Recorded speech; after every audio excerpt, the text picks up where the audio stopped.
Thank you. Good morning, sir. Good morning. So, welcome to all. Let's start at uh,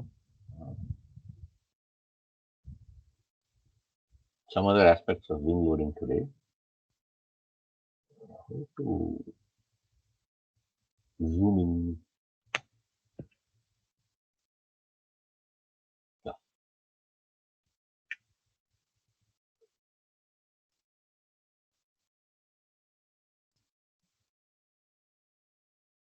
image.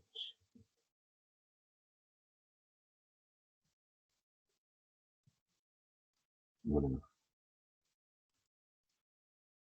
So, are you able to see my screen? I have to share it. No, I'm sharing it. Not yet, sir. Okay.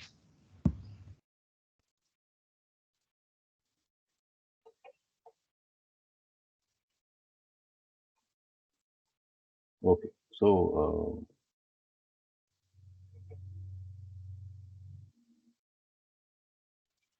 last class we saw the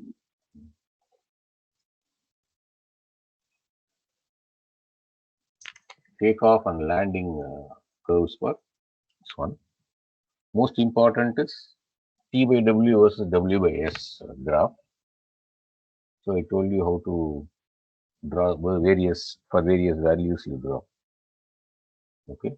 What I forgot to tell you was, I also told mark your value in red. Okay. So I'm just giving you an example now.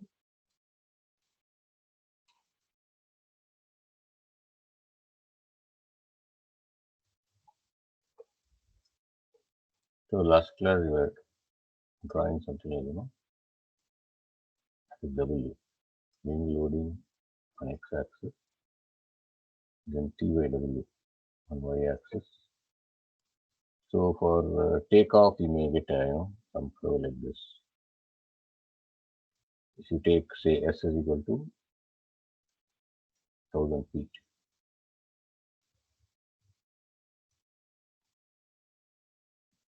this may be S is equal to 2,000 feet.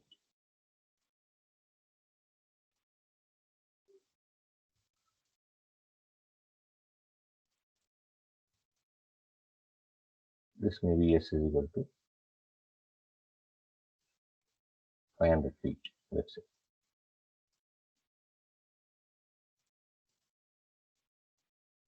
Now, suppose the S is 1,000 feet.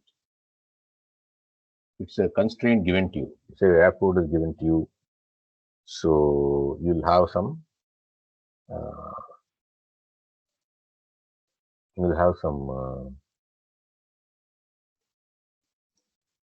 Airport distance is 3,000 feet. The landing distance.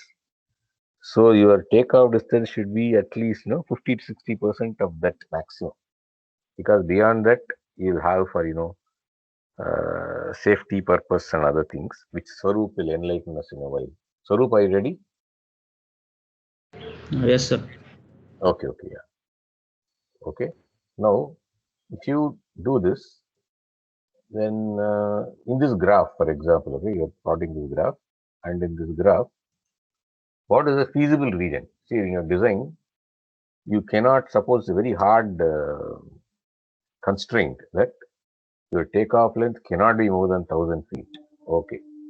So all this area is not feasible for you. Only the area above this is feasible for you. Okay. That is feasible region above this curve.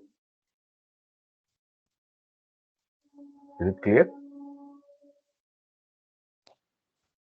Swaroop, is it clear? Yes, sir.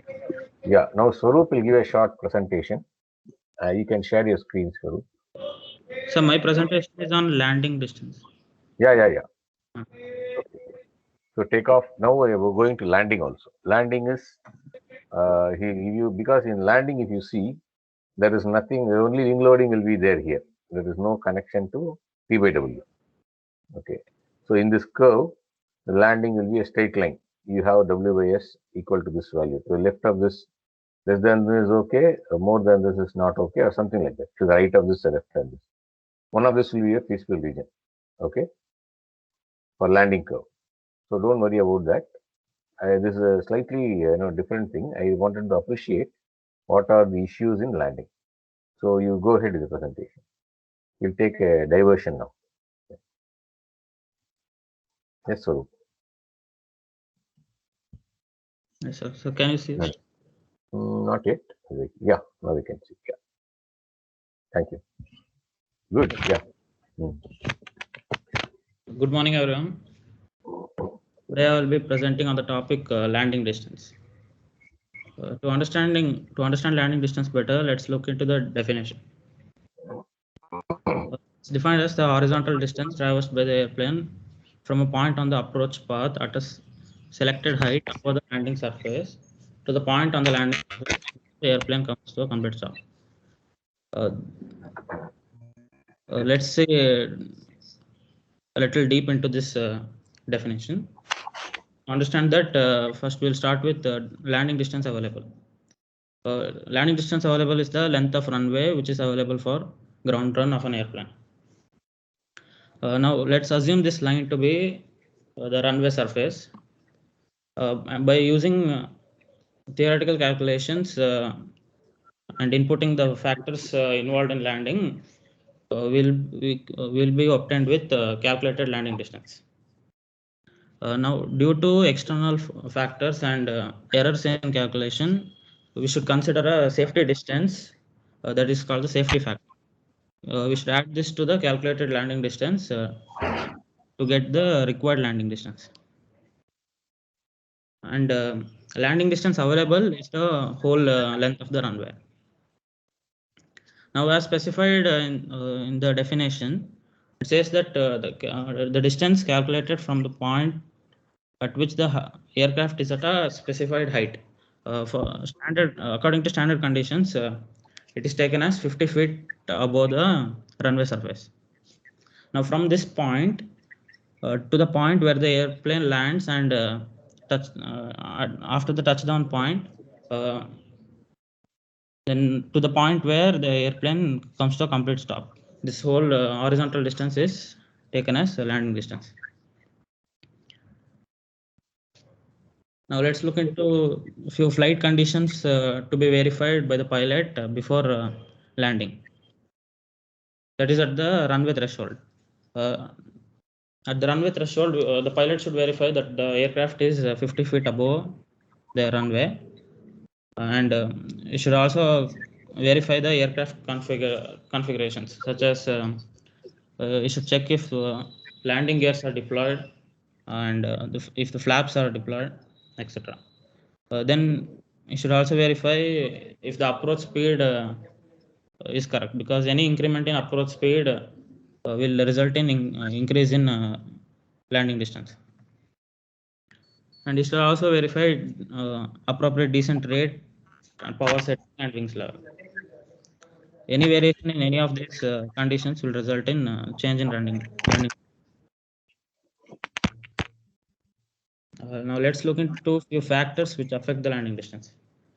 These are aircraft landing mass and flap configuration, surface wind and temperature, runway elevation and slope, runway surface conditions, and condition of aircraft braking system.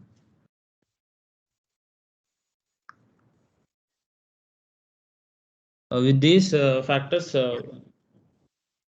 we can calculate the calculated landing distance. And for the factors and for safety factor depends on various influences. One is if the aircraft is turbojet, then the required landing distance should be less than 60% of landing distance available. And for turboprop, it's specified as required landing distance be less than 70% of landing distance available. And when it comes to runway factors, if the runway is in wet condition, it says RLD is less than 87% of LDA. And if there's any transmission on the runway,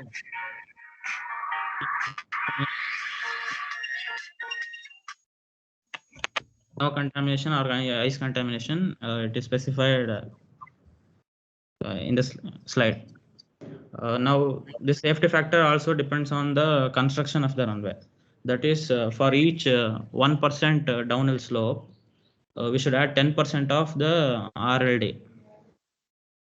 And for each 1000 feet airfield elevation, we should add 5% of the RLD. And now for aircraft parameters, for each 10% increase in approach speed, we should add 20% of RLD. And for each 50 feet height above the specified previously specified 50 feet, we should add 1000 feet of runway. By accounting the safety factors and the calculated landing distance, we'll arrive at the required landing distance. Thank you.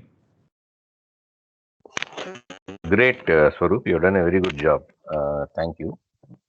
Can you send your presentation to Sandita for sharing with others, everybody, including me? Yes, sir. Sandita, are you there? Yes, sir. Okay. So I thought, Swaroop will give a good presentation, but he gave an excellent presentation. Okay, thanks, Swaroop. So I just wanted you to know these factors because some of your groups will have, the landing length specified or your aerodrome specified. In that case, you have to make sure that most of these factors are taken into account when you land. The landing distance should be within a certain limit. When you decide the limit based on these factors as well. Okay? So that's why I wanted him to give that nice talk. Okay. So now, if you do the same thing for landing and just drawn here itself, I draw a separate. Suppose for landing, if you see, the expression is this.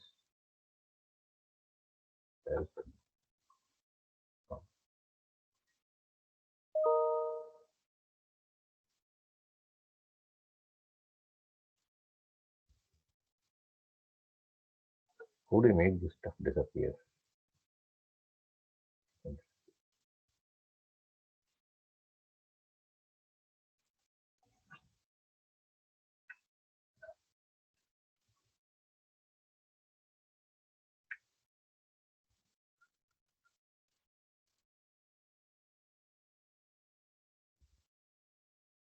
On the fuel correction, I want to go to.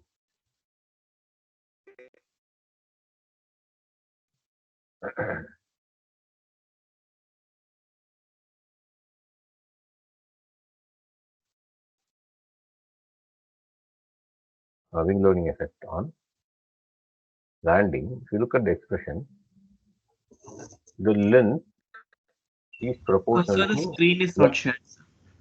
Oh, okay.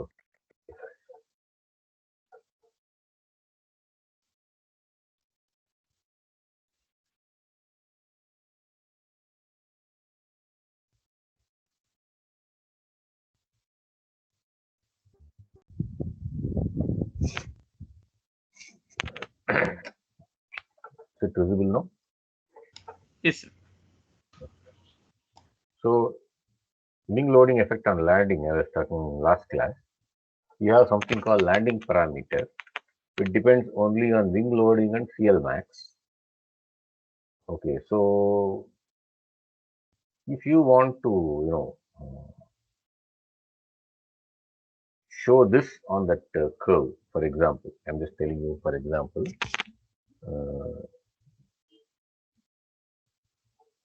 this wing loading, how will it look like? Can I just rub it off this one? I'll just take this off. Okay, let it be there. I won't run it. You see a straight line. This is that. Let's say, sorry. This is a point at which the WS for landing based on your landing parameter. Landing parameter is given here. So your landing length should be having this factor. And remember, all these should be in consistent units. You see what parameter wing loading should be there. I'm just giving an example. You don't have to follow this formula strictly. Okay.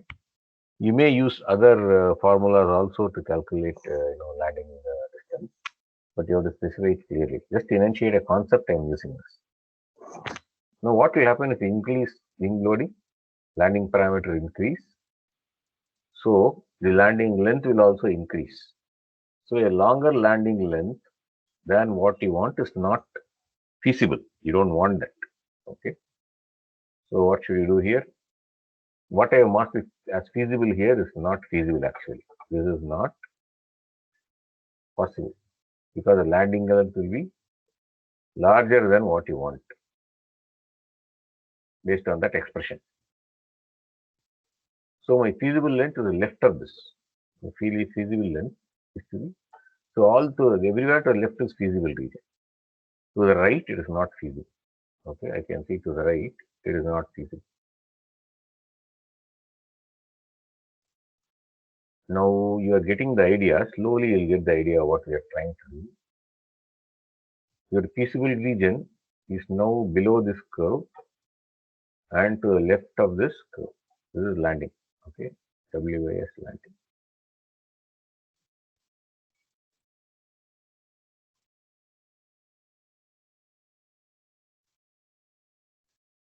Okay. Is it clear, Sanjay? Yes, sir. So what we are trying to do is, similarly for all the other phases, we are trying to draw some other curves. Okay, something like this. Say either above or below will be feasible. Suppose the one above is feasible, then we say this is also not possible. For some of the other constraints, something below will be feasible, so we say this is not possible. So finally, you may get a feasible region like this. We want to we want to know what is the feasible region after this exercise. Okay, and then we make some decision based on the feasible region. Is it clear to everyone? So far, we consider only landing and takeoff. Similarly, for every constraint for climb, there will be a feasible and infeasible region. For cruise, there may be a feasible and infeasible region. For acceleration, there may be a feasible and infeasible region. For a load factor, again, maximum allowable, there may be a feasible and infeasible region. There may be many curves like that. For every curve, we want to see what is feasible and what is infeasible. And we want to know the range of area in this graph where everything is feasible. Whatever constraints you have is feasible. Is the idea now clear? Sandita?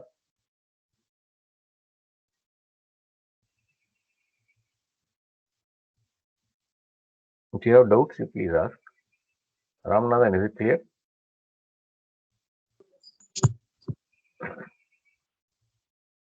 Ramanathan? It's clear, sir. Okay. If you have any doubts, you ask. That's a very important concept.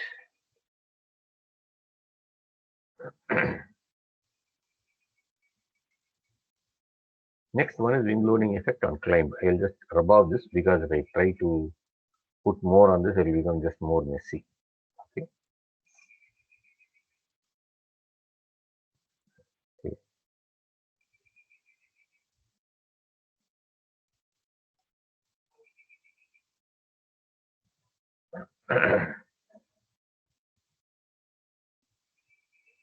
Now, Aditya.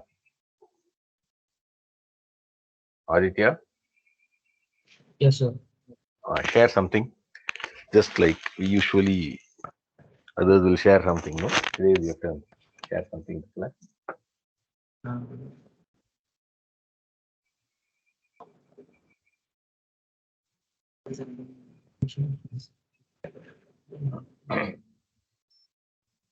Yes, sir. I'm currently reading a book, sir. It's called The Fix. It's called The what Fix. is? The Fix. Spelling? THEFIX. FIX, sir. Yes. Okay, okay. The fix. Yes, sir. It's Who's the author? David Baldacci, sir. Okay, okay. So it's a detective thriller story. Hmm. Yeah, it's about a man who murdered a woman outside the Edgar Hoover building, which is the FBI headquarters, and then What killed himself. headquarters? Which headquarters? FBI, sir. FBI. Okay, okay, okay. American. And then killed himself. Hmm. And this is like a case file, investigation file.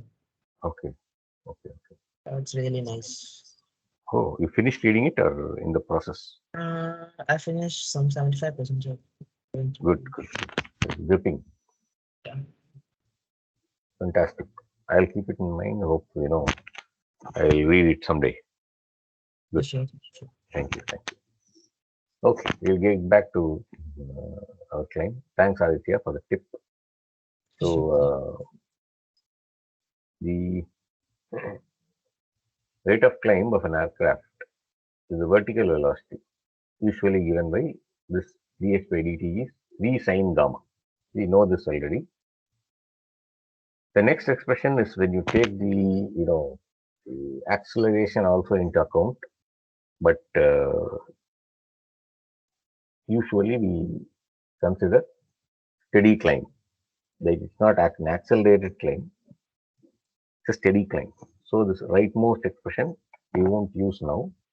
Just to give you an idea that we are not doing everything. We are just only doing a steady climb for this exercise. Now v sine gamma we know is t minus d by w into v, which is excess power. If you have forgotten this, please go and revise your flight mechanics notes. Or you can ask me if you have doubts. Not an issue. If the aircraft climbs at a constant speed so that d by dh is 0, yeah, then we get this. So we can get sine gamma is t minus d by w. Okay, this is the time gradient, sine gamma. We call it by a short form g because we may be using it in the next equation. He's calling it. So we can rearrange this equation and we get an expression for d by w. D is drag. D by w is t by w minus g. Okay. And now we also remember for a climb with the small angle approximation. Remember, they are not applicable for steep climbs like your fighter interceptors. They have to find their own expressions for this. Okay, without the approximation that sine gamma is small. And for all other cases, you can assume that sine gamma is small. Up to a gamma, sine gamma, up to gamma is around 30 degrees. I will excuse you. Okay. If your climb angle is more than 30 degrees, you should not use the expression because it inherently assumes that there are some approximations here. What are the main approximations? There is no sine gamma in these expressions or cos gamma. That is approximation. Okay. So without that, you may have to do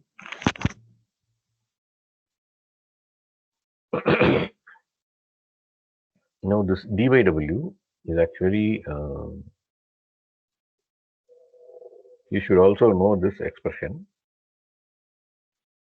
Forget the w here. What is d is q s c d naught plus q s c l squared by pi a e? Anyone? Remember this expression?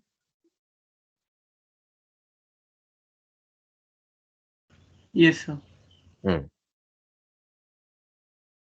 What is this? Steady equal to steady naught plus k shield square into q. Sir. Yes, yes, yes. So then you substitute it in which expression?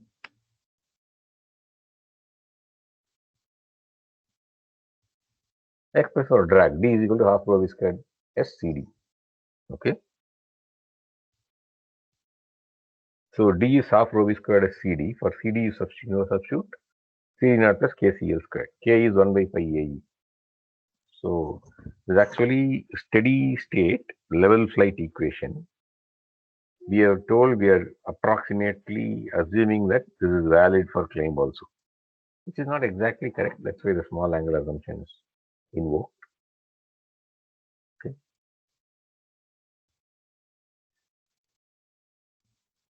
So here you need to know the aspect ratio and other things. You assume something. So just go with the assumption right now. Doesn't matter. Or you may take it from a comparison aircraft. What you believe is the correct aspect ratio. Or if you can get a believable estimate for CD naught and K, you can use that also. But you have to just argue out why you are using that.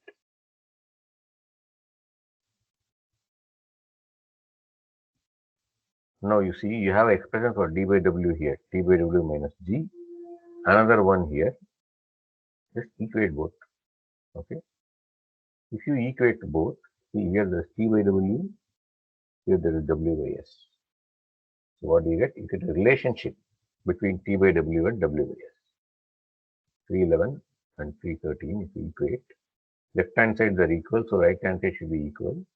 You have an expression which connects t by w to w by s. All right.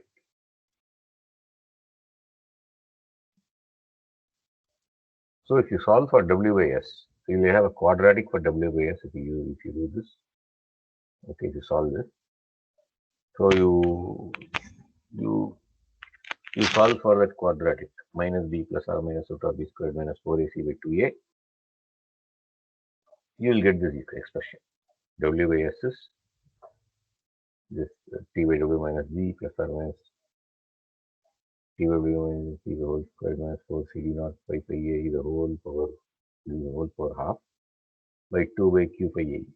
It looks very complicated but very easy to derive. I urge that you derive it yourself because another version of this formula is going to haunt you soon. Slightly more general formula. Now the condition is that t by w should be greater than or equal to g plus 2 root of cd naught by pi a. Why do you need that condition? Because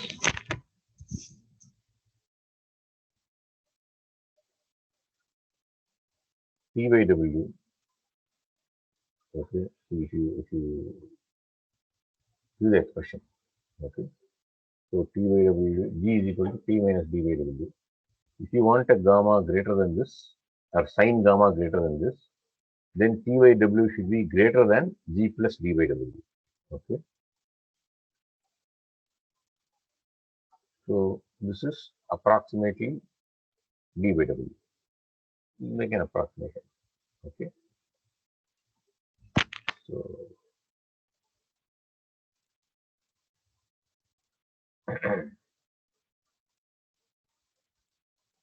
now you don't know the sine gamma if it's not specified for you.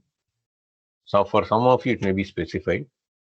If you don't have, you have to follow the SAR specification. Specification for military and civil aircrafts and commercial aircrafts are given in this table. Look at these carefully. FPM means feet per minute. And which altitude? Because your density will change with altitude. This expression has half rho v squared. Q is there. So density is going to affect your climb rate. Okay. Density is going to affect your T by W on this expression, W by S. So at sea level density for military aircraft, this is MIL specification. The part number is given here, equivalent to part number. Then civil FAR part 23. For commercial aircraft, you have FAR part 25. These are the rules which the governing bodies for military and civil aviation specify. So even if nobody specifies you these requirements, You should design for these requirements minimum. Otherwise, your aircraft will not be allowed to fly. So, gear up means landing gear is up. Gear down means landing gear is down. So, when landing gear is down, the effect is that this CD naught to be used here will have a larger value because of the additional drag due to landing gear. So, gear down will have a larger CD naught. Okay. Now, some other explanation. AEO means all engines operating. OEI means one engine inoperative. So, this OEI is applicable only to multi-engine aircraft. If your aircraft has only one engine, this condition is not applicable because there is no other. If you switch off this engine, it will glide, it cannot take off.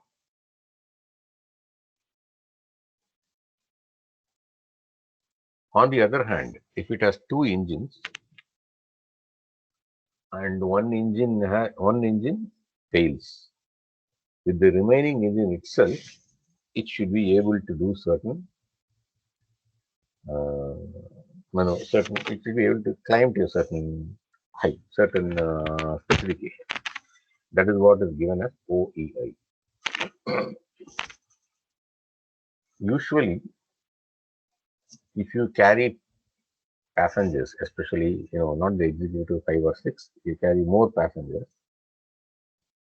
General is 19, but preferably for safety, if you carry passengers, it is better to have multi-engine aircraft.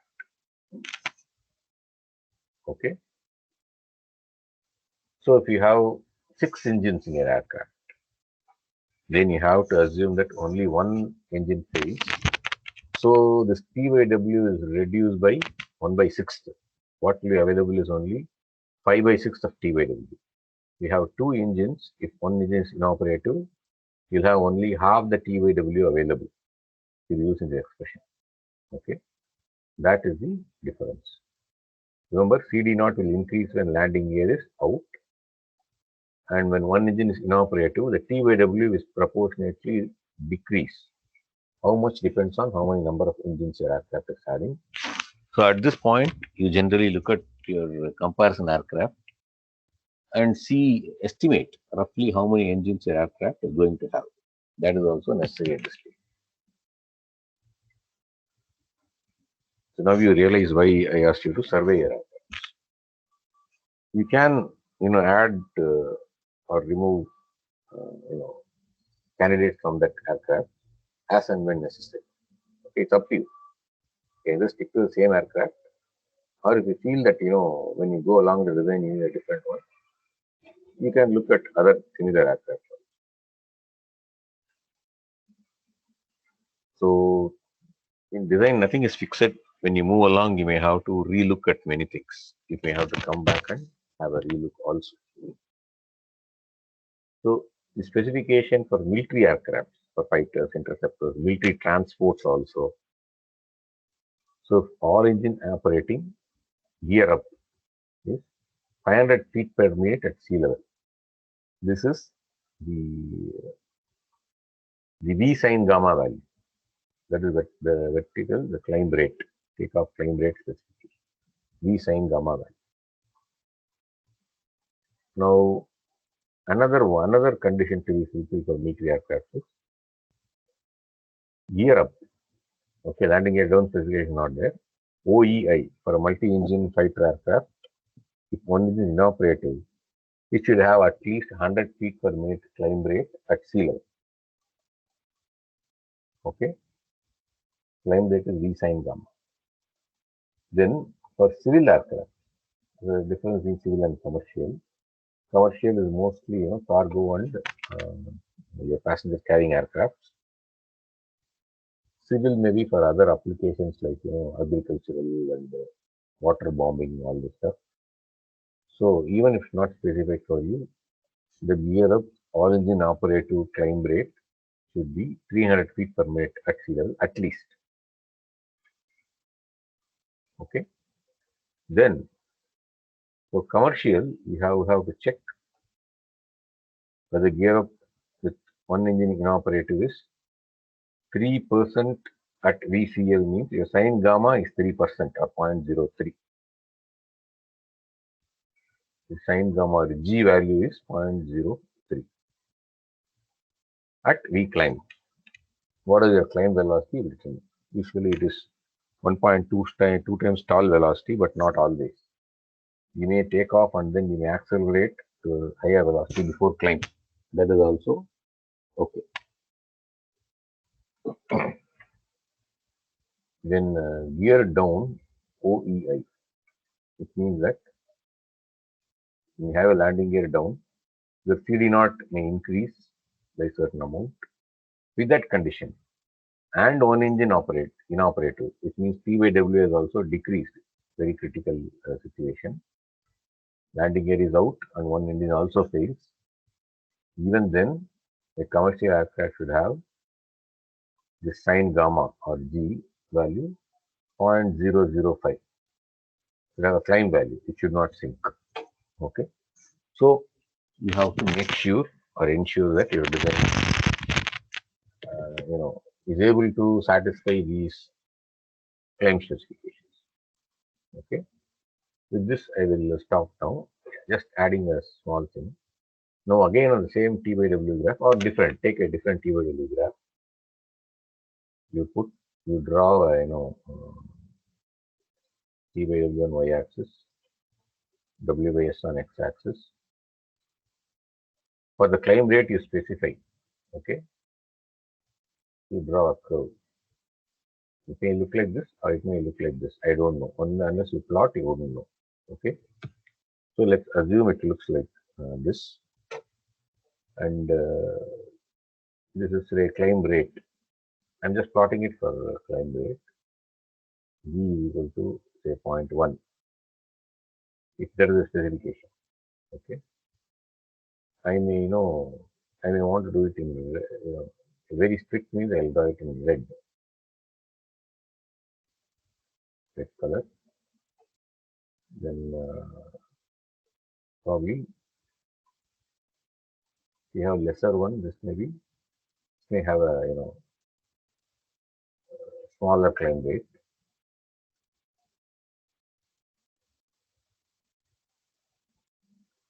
Higher climb rate may be here. So you may want to have at least G means this is a feasible region. Below this is not feasible. Okay, you don't want this. So you plot the feasible region for climb also. Like this. Okay.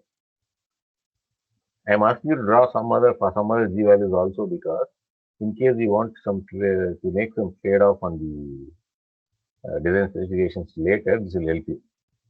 Okay. Yeah. So I'll take attendance now.